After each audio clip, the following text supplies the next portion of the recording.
Hello and welcome to Just Films and That with me, Josh Hallam. And me, Alice Oliver. This is the podcast where we talk about films that we think are underrated, underappreciated, or we just wanted to talk about them. We're also going to get stuck into some classic films that one of us maybe hasn't seen, and maybe throw in some great guests along the way.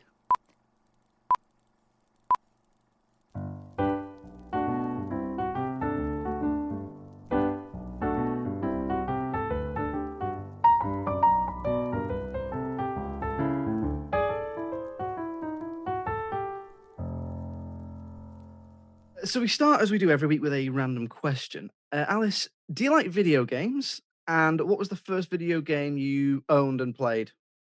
So I do like video games, and I've actually only recently kind of just got back into them, and I'm sort of like, extending my horizons in terms of video games. My video gaming career is mostly focused and centered around Sonic. So when I was younger, it was all Sonic. It was Sonic this, Sonic that, Sonic everything. And then as that sort of developed, that went 3D and, the controllers got a bit more complex. And I just I wasn't sharp enough, I think, to kind of keep up with the 3D and the sort of advancements of it. So I just sort of then just kind of stopped, really. But the first video game I ever owned, so I can't remember what it was called, but there were ducks. It was on the Master System. Ducks would fly across the screen and you had to shoot them. And you had a plastic gun that you plugged in that was like the controller. Proper old school arcade style. Yeah, proper like that. So I think it's called like Duck Hunt or Shoot the Duck or something. But that was the first one. I've vivid memories of playing that like way back when. But then after that, it was like Sonic. I was hot on the Sonic bandwagon for a long time. Still am. What about you? You a gamer? A little bit, not really, not like casually every now and then. I might play like a Batman game or some sort of comic book game or a football game, Football Manager, that kind of thing. I was never Sonic. I was very much a PlayStation guy, so I was Crash Bandicoot. Oh, yeah, brilliant. In fact, Sonic, of all the kind of well-known mascots, if you like your Sonics and your Marios and Donkey Kongs and all that, Sonic's probably the one I know the least about because I was always Crash Bandicoot or Super Mario. So other than playing like the first or one of the early Sonics, the first one with Knuckles and Tails in it, I think, was the one I played. But my first video game, I think I remember getting a PlayStation 1. That's it, kid. That's right, kids. PlayStation 4 PlayStations ago. I got Crash Team Racing and Star Wars: The Phantom Menace, the game of the film, for my first game for like Christmas whenever the Christmas after the film came out. So I think it was that. And if it wasn't that, it was definitely one of the first Pokemons. Oh yeah. On Nintendo or on Game Boy? On Game Boy. Yeah. Game Boys, man. Wow. I remember we got one. I say we got one. My brother got one, but it was like the family Game Boy. Yeah, obsessed with it. Used to play Mario on that all the time. Mario. I was a big fan of Mario as well. I wasn't just Camp Sonic because I had the Sega stuff, and then my sister had Nintendo, and then my brother had all the PlayStation stuff. So we would sort of rotate. Crash Bandicoot one day, Mario the next. We had quite a good system. The first Mario or the first Mario you could get on Game Boy was that. That was a game when, again, you couldn't even save it. Yeah. Like if you died or if you lost all your lives, that was it. You just had to do it again. And that taught us, not to get political, that taught us perseverance and hard work. Not just, tell you what, kids, if you want this extra content, just pay for it, yeah?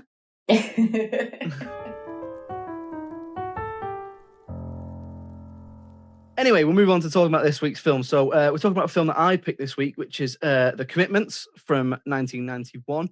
So spoiler warning if you didn't see that. Just to give you a little bit of a background on the film. It centers on a group of kind of working class, unemployed people in Dublin. The main character of which is Jimmy Rabbit, who has kind of big dreams of success, decides to put together a band of all these fellow Dubliners to play soul music and hopefully kind of make it big as a band. And the film just really follows them through their development and eventual demise as a soul group. So, Alice, had you seen this one? No, I hadn't seen this one, so I was going in blind again, which I always enjoy. But I thought, I was really, really impressed, and I thought that there was some really sort of top quality elements to it. I'm really intrigued to know why you picked this. So I picked this. First of all, I think it is just generally great fun with an amazing soundtrack, like one of my favorite soundtracks. This is a soundtrack that I legitimately listen to. Like it's like my favorite songs are on my Spotify playlist, if you like. And I picked it because I believe that when it came out, it was quite a hit. I think like a lot of people I know of a certain age like this when it came out, and then I think it's kind of faded away. And I thought it's very much a film that's kind of worth a revisit because the messages in the film and the kind of um, the stuff in the film that's either still relevant and it's still very entertaining. So I guess I picked it because I think it's kind of underseen in that there's probably a fresh generation of people that I think should see this film because I think they would take a lot from it if only the amazing music. Oh, certainly, yeah. I agree. Even on just sort of first viewing as well, I definitely got that impact that you're talking about. So, what were some of your favourite things about this? What are some of the key aspects that kind of really had you gripped? So the main thing is the music and the performances where the sequences where they perform music. I like the fact that it's kind of it's got the right balance between this raw, sexy soul music and it's kind of very unpolished in places. But at the same time, the band are playing their own music, so it's not like a selection of music videos where they're just playing the covers of the songs. There's a reason why they're playing the songs, and it's quite, as I say, it's raw, it's unpolished, and it's never cheesy. I like that. I really like the direction. So it's directed by Sir Alan Parker, who unfortunately passed away in 2020. And he's very well versed in the musical. He's done other films, a lot of it's funny actually because it kind of captures the two things that he's really good at, which is he really likes doing musicals. So he did like Bugsy Malone, Evita. I think he did Fame as well, and he also did like Angela's Ashes, which obviously deals with people going like working class people dealing with strife and all the things that comes with it. And that's very much a mixture of these two films of those two things. It's very much about a group of people who just kind of want to do something more with themselves.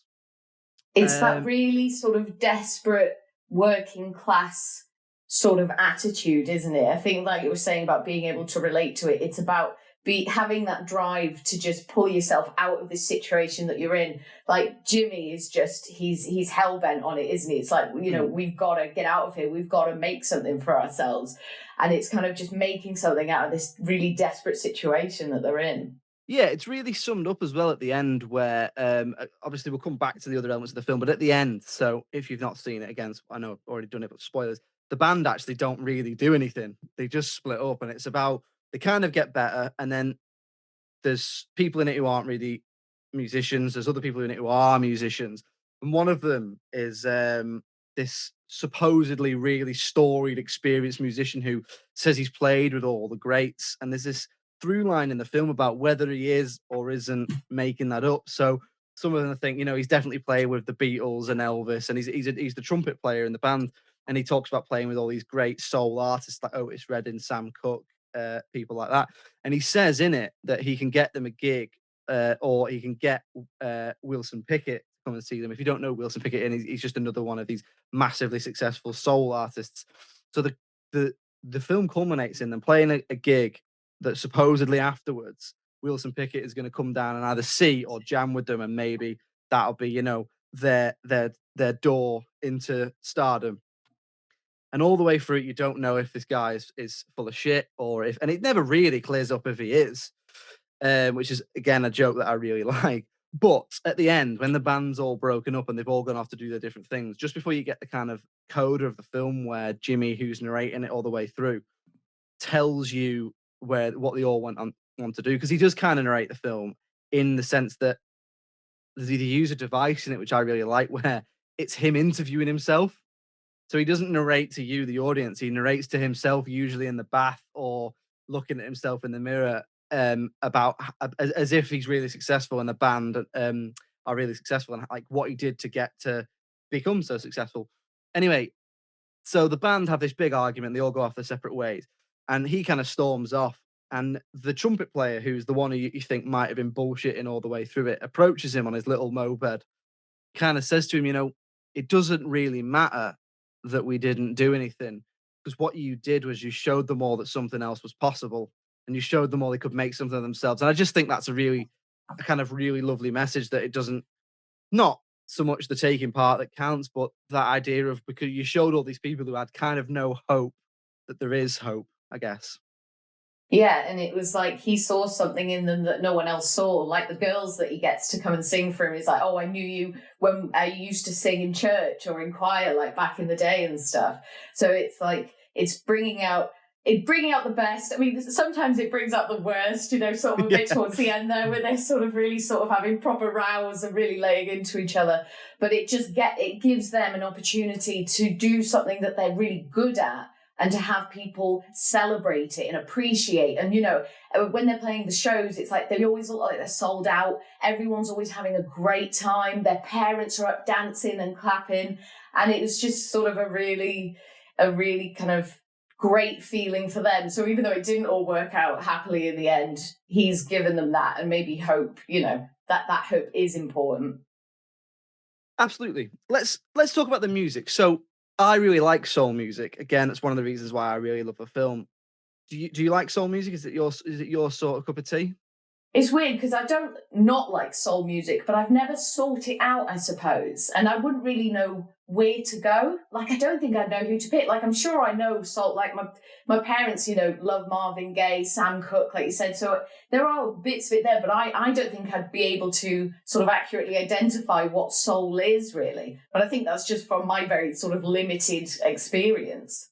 No, you are right. The kind of lines of the genre between like soul, R&B, funk, and like your Motown era are all quite blurred, because they all happened quite, again, I believe, quite quickly. So they're all kind of within the same, the last 50 years or so. And I'm not a musician, so I don't know if there's any kind of musical difference in soul. But this film, so I do like soul music, and this film actually put me on to soul music. So I remember watching this. I don't know. I must have been a teenager or something like that, and I'm really liking music. And I knew the classics from, I knew Mustang Sally from, discos and family parties and weddings and that sort of thing. But then listening to the soundtrack, which I had on CD, now it made me go and kind of listen to other people. So that put me on to like Otis Redding, Sam Cooke, a little bit of Aretha Franklin, people like that. So yeah, I do love soul music, but I was interested to know if you did, or if it made you want to listen to any more, because there's songs that they do. So if you check out the soundtrack on Spotify, and I would urge anyone listening to this to check it out if you've got Spotify or any music streaming service. But there's albums of music from the Commitments band on there, because they treat the whole process like they were a real band. So they recorded songs that aren't actually even in the musical. So, for example, Wilson Pickett did there's a very famous song that he did called "Land of a Thousand Dancers," which you'd know because it starts with the famous count of like 1, 2, 3, bam, 1, 2, 3, bam. Oh yeah. And then it does, and I think it's in the Full Monty. I think one of them dances to it in the Full Monty when he's auditioning to it. It's in loads of stuff, but that's not in the film. But it's on the soundtrack of them doing it, and there's loads and loads of songs on there.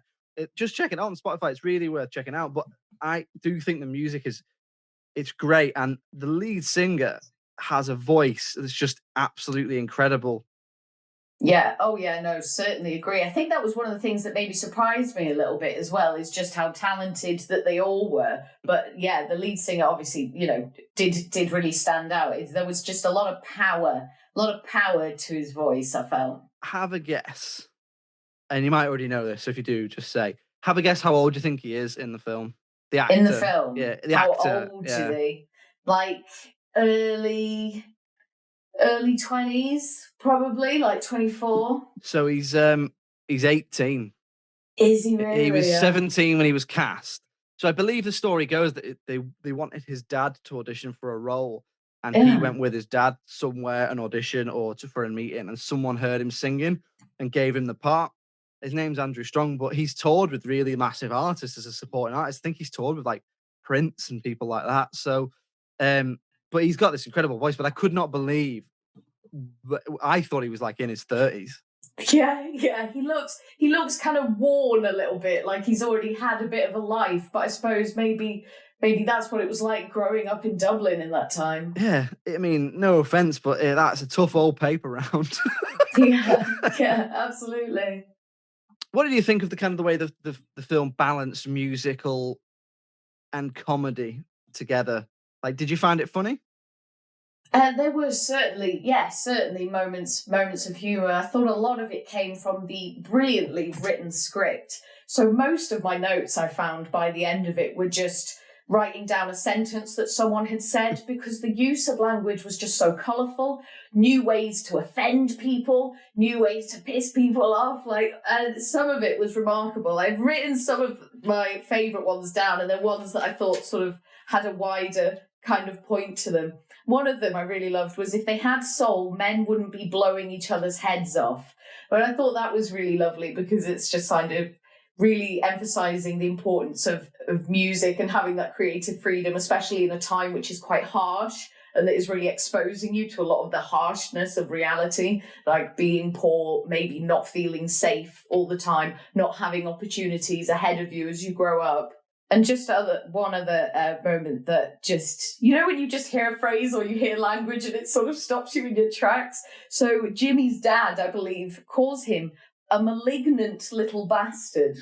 And it was just so many things like this, like just using language so creatively and beautifully. And it was for every character, pretty much. Every character had great dialogue, and every character had so much depth, I thought, as well. Yeah, they do a lot to develop characters that don't because the band's massive. It's not like a 4-piece band. The band's got like 10 people in it or something, because it's got backup singers, multiple guitar players and multiple kind of brass players and stuff. So you're right, they do a lot to develop each character, and that's where I think the script really shines, in that it gives each character, even if it's just a little inkling, like a tiny backstory. So like, of the three, there's 3 backup singers in it, and each of them gets like a little, it's almost like it's a series of sketches and vignettes where you get to know their backstory.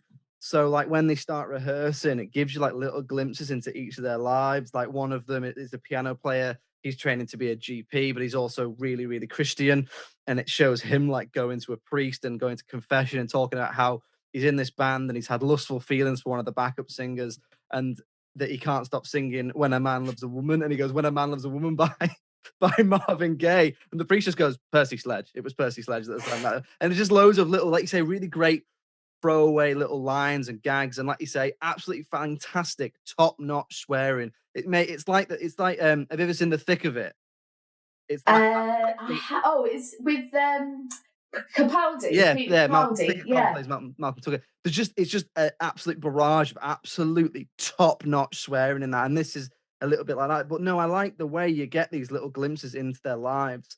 Like, for example, one of the backing singers, Bernie, stops coming to rehearsals, and she stops coming to rehearsals because her dad isn't well, I think, and her mum is about to have a baby, and she's the only child of a big family that's old enough to earn any money, so she has to go and earn money. And it's literally a 2, 3, 4-minute scene where he goes to see her and goes, "You've not been coming to rehearsals," and she goes, "This is why." And then she's just back in the band, and you could almost adapt this into quite a good TV series where, each character had their own reasons for being in the band. I think that's definitely something I'd watch. I don't know about you, but no, I really like the script, and I like what the script actually was a lot funnier, like you say, with the gags, than I remember it being. Like, the first gig they do, where they're absolutely shocking at the fundraiser, I think it is, for heroin addiction, and like heroin spelt wrong on the sign, so they change it. Like, I had completely forgotten that was a gag, but I do think it's really funny, and considering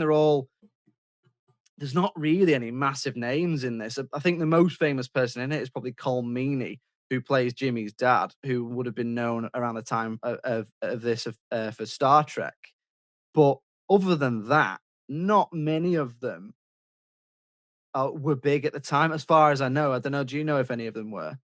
No, I didn't recognise any of the names, I don't think, on the credits, and none of the actors were familiar to me. No, but they're all, they all got great comic timing, and they all do really well with the script, I think.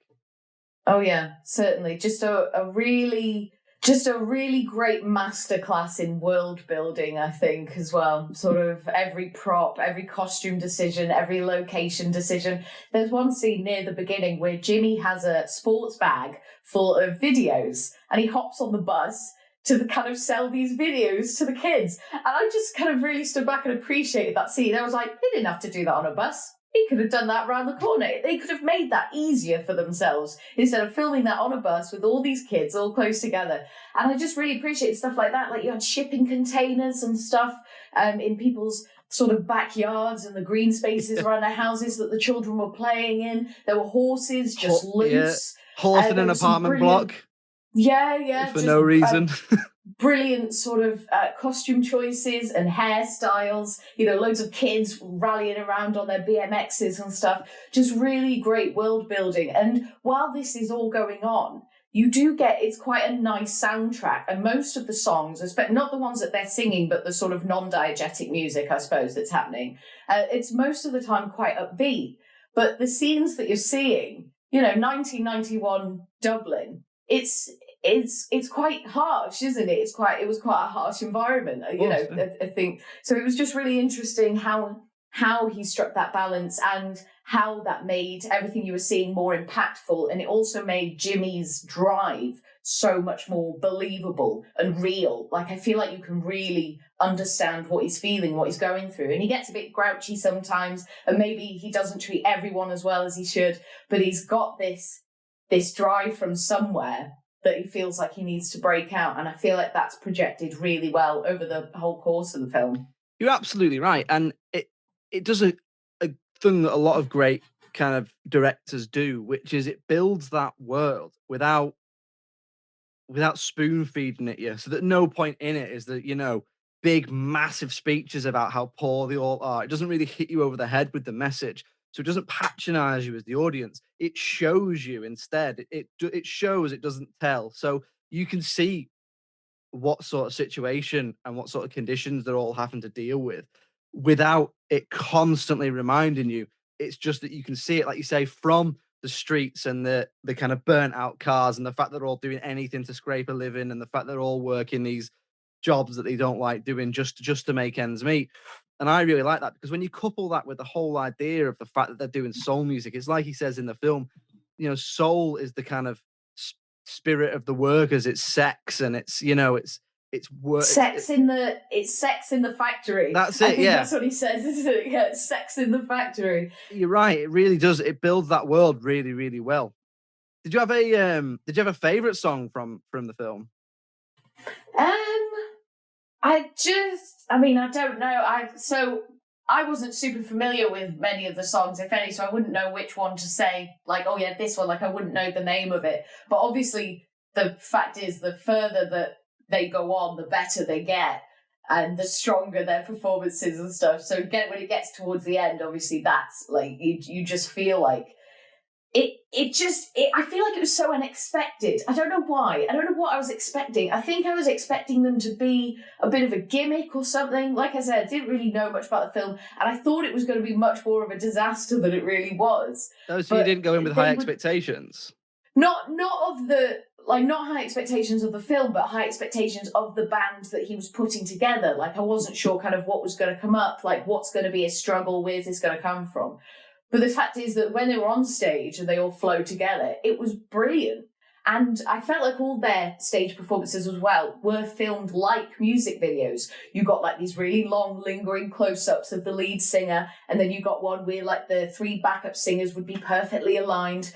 And I really loved that. And it was sort of, again, that's kind of adding a bit of glamour, I suppose, to this otherwise very grey, very dark landscape. I think you're right. I think if I was watching this now for the first time, I probably wouldn't expect it to be as polished in terms of how good they are at playing the music as they are. But I think if I could think of like a word to sum that up, it probably would be like, it's authentic, isn't it?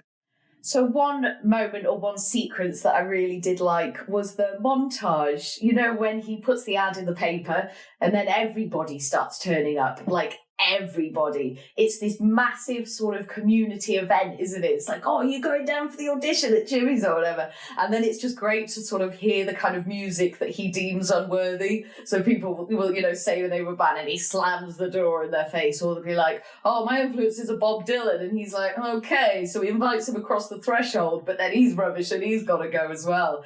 And it's great that he obviously really knows what he wants and he's unwilling to compromise, which I think is great.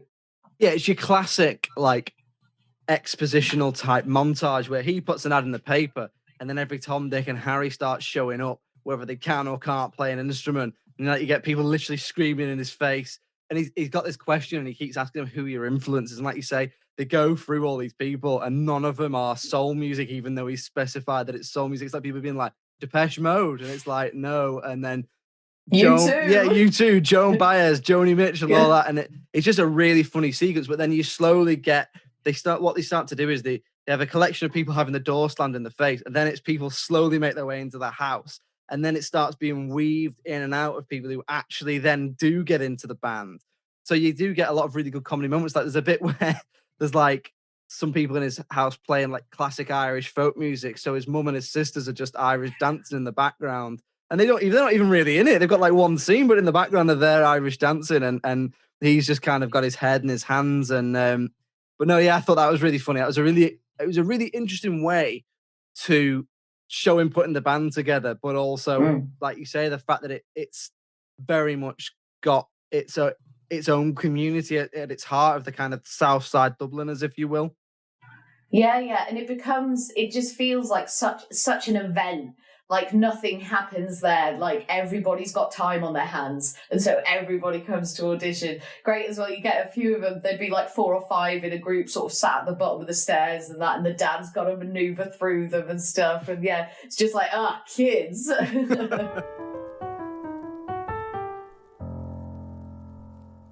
So was there anything you didn't like about the film?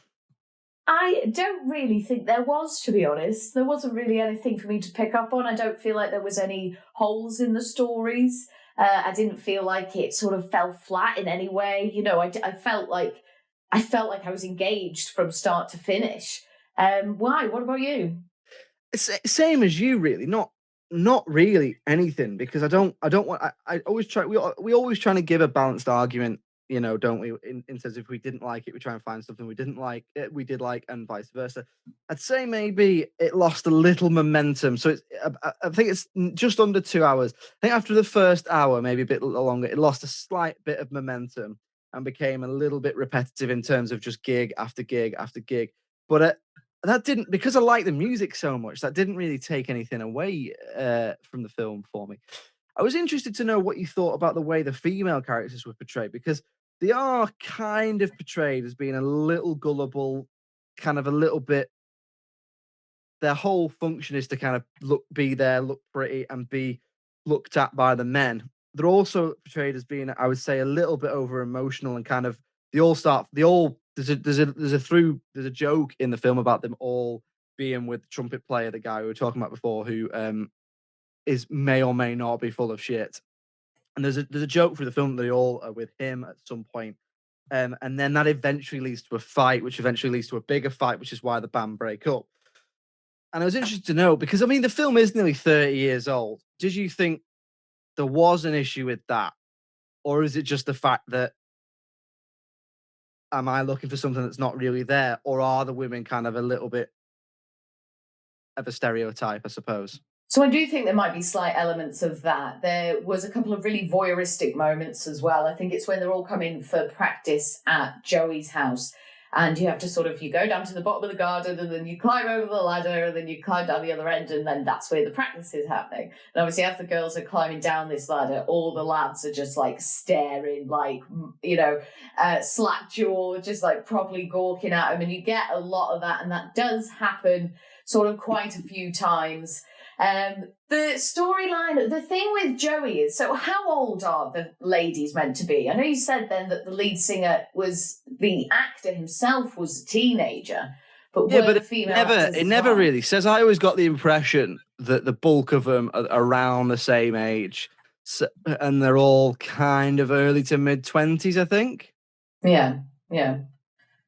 So it never specifically says how old they are, but it mentions that a lot of them went to school together. Yeah, they sort of knew each other so I would from say, school, I would say early to mid 20s if I had to put a number on it.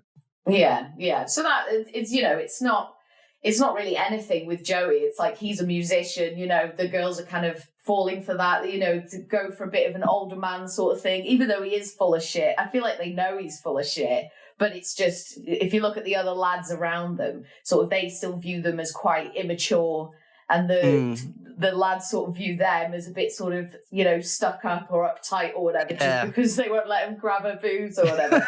But one thing I did like is, in terms of the sort of language and the name calling, the girls really did start to give their own sort of towards the end. I think the lead singer at one point says, calls Bernie a slut, I think, and then she goes, it's like, piss off, you fat fuck, or something like that. Like, she probably shoves him as well. Yeah. Probably shoves him at one point. And they are, the girls, they are, I feel like the girls are sort of a bit streetwise, and they're not, completely, I don't feel like they're completely helpless, and they are able to sort of make their own decisions, and they do have their own life. But yeah, some of it a bit voyeuristic, I think. But I think you're right. I think it's a case of they are a little bit voyeuristic. They do look at the girls, but at the same time, there are elements in the way that they're all shown to be quite empowered, quite strong, and quite they give as good as they get, I suppose. Yeah, certainly.